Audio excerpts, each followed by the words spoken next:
ইতিহাস পাঠ বাই আইকে চ্যানেলে আপনাদের সকলকে স্বাগতম। আমরা পড়ছিলাম ক্রুসেড যুদ্ধের ইতিহাস। আজকে ১৬তম পর্ব। নিকিয়া পতনের প্রভাবসমূহ। স্বাভাবিক দৃষ্টিতে যদিও নিকিয়ার পতন মানে একটি নগরীর পতন মাত্র, কিন্তু এর অবশ্যম্ভাবী প্রভাব ছিল অত্যন্ত ব্যাপক ও বিস্তৃত। যেমন ১. নিকিয়া পতনের ফলে ক্রুসেডার বাহিনীর মানসিক শক্তি বহুগুণে বৃদ্ধি পায় এবং ধর্মযাজক পিটার ও কাঙ্গাল ওয়াল্টারের নেতৃত্বাধীন অপেশাদার বাহিনীর নির্মম পতনের দুঃখ অনেকটাই দূরীভূত হয়ে যায়। এ কারণেই নিকিয়া অবরোধ চলাকালে এবং কিলিজ আরসালানের বিরুদ্ধে যুদ্ধ করার সময় ক্রুসেডারদের প্রচুর প্রাণহানি ঘটলেও সেনাপতি ও সাধারণ সৈন্য সকলেই ছিল ইসলামী ভূখণ্ডে অভিযান চালিয়ে যেতে দৃঢ়প্রতিজ্ঞ ও সংকল্পবদ্ধ। ২.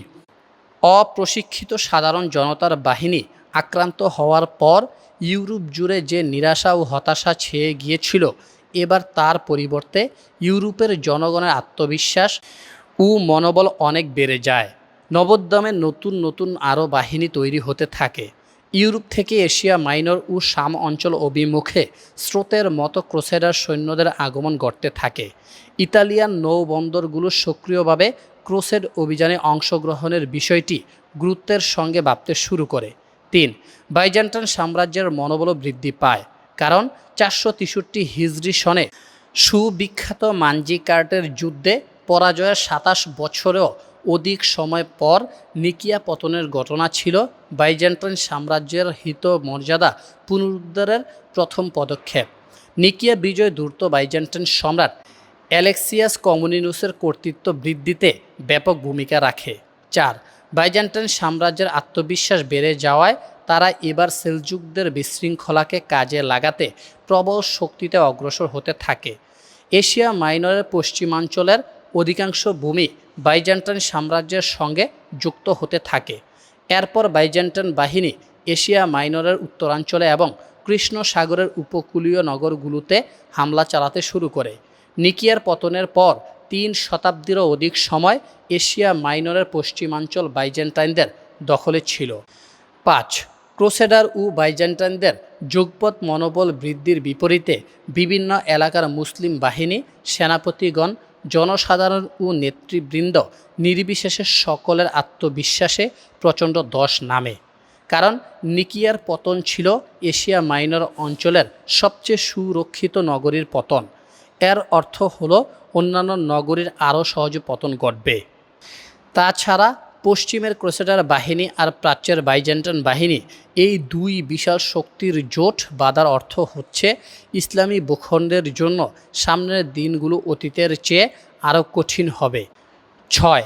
নিকিয়া পতনের আরেকটি গুরুত্বপূর্ণ প্রভাব হলো একে কেন্দ্র করে ক্রুসেডার বাইজেন্টাইন সম্পর্কের মাঝে দুষ্ট মনোবৃত্তির প্রতিক্রিয়া আরও বৃদ্ধি পায় এবং তা পরবর্তীকালে ক্রুসেড অভিযানের গতি, প্রকৃতি ও লক্ষ্যমাত্রা নির্ধারণে ব্যাপক ভূমিকা রাখে। ক্রুসেডার বাহিনীর সেনাপতিগণ বাইজেন্টাইন সম্রাটের উপর প্রচণ্ড ক্ষুব্ধ হওয়ার পাশাপাশি তার প্রতি ভীতি অনুভব করতে থাকে। এটি সুস্পষ্ট যে ভেতরে ভেতরে পরিস্থিতি তখন উত্তপ্ত হয়ে উঠেছিল এবং ছাইচাপা আগুন জ্বলে ওঠার অপেক্ষায় ছিল। এ কারণেই বাইজেন্টাইন সম্রাট নিকিয়া অভিযানের পর সামনে অগ্রসর হওয়ার পূর্বেই ক্রুসেডার নেতৃবৃন্দকে সমবেত করে তার প্রতি আনুগত্য ও বশ্যতার শপথ নবায়ন করতে চাপ দিতে থাকেন। নিতান্ত নিরুপায় হয়ে সকলে শপথ নবায়ন করে। বোহেমন্ড আগের মতোই সম্রাটের হৃদ্যতা লাভের আশায় বিনা দ্বিধায় দ্রুত শপথ সম্পন্ন করেন। আর চতুর্থ রেমন্ড আনুগত্য ও মিত্রতার শপথ করতে অস্বীকৃতি জানিয়ে সম্রাটের মর্যাদা রক্ষার শপথ নবায়ন করেন। এছাড়াও বোহেমন্ডের বাগ্নে টেনক্রেড শপথ করতে অস্বীকৃতি জানান। টেনক্রেড শুরুতে কনস্টান্টিনোপলও তার মামার শপথের উপর নির্ভর করে নিজে শপথ করেননি। টেনক্রেডের এই শপথ গ্রহণে অস্বীকৃতি পরবর্তী সময়ে তার বিভিন্ন পদক্ষেপ ও সিদ্ধান্ত গ্রহণের ক্ষেত্রে ভূমিকা রেখেছিল। ৭. একদিকে সেলজুকদের পরাজয়, অপরদিকে ক্যাথলিক মতাদর্শী ক্রুসেডারদের এশিয়া মাইনর অঞ্চলে অপ্রতিরোধ্য অগ্রযাত্রা, এই দুই কারণে আর্মেনীয়দের মাঝেও দৃশ্যমান উদ্দীপনা সৃষ্টি হয়। আগামী ঘটনা প্রবাহে আমরা লক্ষ্য করব যে একে কেন্দ্র করেই পরবর্তী সময়ে আর্মেনীয় ও ক্রুসেডারদের মাঝে উল্লেখযোগ্য সহযোগিতা বিনিময় প্রকাশ পাবে। নিকিয়া পতনের পর বিশেষ করে এশিয়া মাইনরের দক্ষিণ পূর্ব অঞ্চলসহ আর্মেনীয় জনগোষ্ঠী অধ্যুষিত বিভিন্ন নগরী থেকে ক্রুসেডারদের প্রতি আপন আপন অঞ্চলে আগমনের অনুরোধ আসতে থাকে। আর্মেনীয়দের এসব অনুরোধ বার্তা ক্রুসেড অভিযানের পরবর্তী গতিপথ নির্ণয়ে উল্লেখযোগ্য ভূমিকা রেখেছিল। ৮.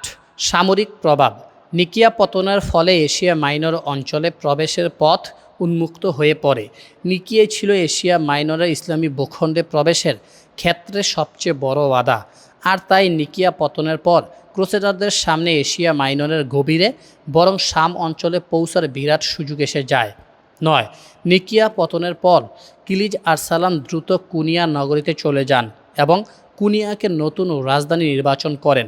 এভাবেও বলা চলে যে কুনিয়া পরিণত হয় তার নতুন সামরিক ঘাঁটিতে, যেখান থেকে তিনি ক্রুসেডারদের বিরুদ্ধে যুদ্ধ পরিচালনা করবেন।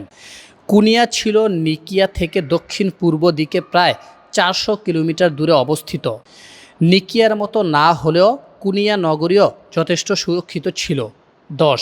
রোমান সেলজুক রাষ্ট্রের নেতা কিলিজ আরসালান ও তুর্কমেনদের নেতা গাজী বিন দানিশমান্দ সিদ্ধান্ত নেন যে তারা আপাতত কিছু সময়ের জন্য পারস্পরিক বিরোধের কথা ভুলে গিয়ে ক্রুসেডারদের বিরুদ্ধে যুদ্ধে একক ফ্রন্ট গড়ে তুলবেন। বাহ্যত এই ঐক্য প্রচেষ্টা যদিও একটি ইতিবাচক বিষয় ছিল, কিন্তু বাস্তবে এর উল্লেখযোগ্য কোনো প্রভাব ছিল না। এই ঐক্য ছিল দুর্বল ও ভঙ্গুরপ্রায়, কারণ একদিকে উভয় পক্ষের বিরোধ ও শত্রুতা ছিল গভীর ও সুপ্রাচীন, অপরদিকে একতা ও সম্মিলিত লড়াইয়ের সুস্পষ্ট ইসলামী অনুপ্রাণিকাও উভয় পক্ষের মাঝে অনুপস্থিত ছিল। দিন রক্ষার্থে নয়, বরং তাদের ঐক্য ছিল আপন আপন ভূখণ্ড রক্ষার জন্য। নিকিয়া পতনের কার্যকারণসমূহ। আমরা যদি নিকিয়াতে মুসলমানদের এই শোচনীয় পরাজয়ের কারণ ও কার্যকারণ বিশ্লেষণ করি, তাহলে এমন কিছু বিষয় আমাদের সামনে উঠে আসবে যা ইতিহাসের যুগে যুগে মুসলমানদের পরাজিত হওয়া প্রতিটি যুদ্ধের ক্ষেত্রেই পাওয়া যায়, কারণ এগুলো সর্বযুগে কার্যকর শাশ্বত কিছু নীতি। আমাদের সামনে যেসব কার্যকারণ প্রকাশিত হয় তন্মধ্যে উল্লেখযোগ্য হলো: ১. মুসলিম যোদ্ধাদের মাঝে ইসলামী চেতনাবোধ ও দ্বীনি উদ্দীপনার অনুপস্থিতি। নিঃসন্দেহে যারা আল্লাহর দ্বীনকে বুলন্দ করার লক্ষ্যে লড়াই করে আর যারা লড়াই করে নিজেদের স্বার্থ সিদ্ধির জন্য কিংবা জীবন রক্ষার জন্য, উভয় দলের মাঝে কত পার্থক্য। ২. মুসলমানদের পারস্পরিক দীর্ঘস্থায়ী বিবাদ বিভক্তি এবং অধিকাংশ অঞ্চলে ভাতৃঘাতী লড়াই সংঘাত। আল্লাহ তাআলা ইরশাদ করেছেন, পরস্পরে কলহ করবে না, অন্যথায় তোমরা দুর্বল হয়ে পড়বে এবং তোমাদের প্রভাব বিলুপ্ত হবে, আর ধৈর্য ধারণ করবে, বিশ্বাস রাখো, আল্লাহ ধৈর্যশীলদের সঙ্গে আছেন। সূরা আনফাল ৪৬। আয়াতের ভাষ্য দ্বারা সুস্পষ্ট অনুমিত হয় যে মুসলমানদের পারস্পরিক কলহ বিবাদ পরাজয়, ব্যর্থতা ও প্রভাব বিলুপ্তির অন্যতম মৌলিক কার্যকরণ। ৩. ঘটনাপ্রবাহের প্রতি শাম অঞ্চল, ইরাক, মিশর ও ইসলামী প্রাচ্যের মুসলমানদের উদাসীনতা এবং বিপজ্জনক পরিস্থিতির মোকাবেলায় এশিয়া মাইনরের সেলজুক শক্তির নিঃসঙ্গ সংগ্রাম, অথচ পরবর্তী সময়ে তাদের সকলকেই ক্রুসেড অভিযানের নেতিবাচক প্রতিক্রিয়ার শিকার হতে হয়েছিল। ৪. উপযুক্ত সামরিক প্রস্তুতির অভাব। সেলজুকদের গোয়েন্দা তৎপরতা ছিল অত্যন্ত দুর্বল। তারা যতক্ষণে ক্রুসেডারদের অগ্রযাত্রার বিষয়টি উপলব্ধি করে ততক্ষণে সময় শেষ হয়ে গেছে। বিপরীতে ক্রুসেডার ও বাইজেন্টাইনরা এই দিনটির জন্য সর্বোচ্চ প্রস্তুতি নিয়েছিল। আর শাশ্বত নীতি হলো, যেই চেষ্টা করবে আপন চেষ্টা ও প্রস্তুতির ফল অবশ্যই লাভ করবে। মোটামুটি এগুলোই ছিল নিকিয়ার পরাজয় ও পতনের মূল কার্যকারণ। এসব কারণ যখন যে কোনো প্রজন্মের মাঝে পাওয়া যাবে, নিঃসন্দেহে তারাও একই পরিণতির শিকার হবে এবং একই ধরনের সংকট ও সমস্যার সম্মুখীন হবে। আপনারা শুনছিলেন ক্রুসেড যুদ্ধের ইতিহাস। আজকে ১৬তম পর্ব শেষ হলো। ধন্যবাদ সবাইকে।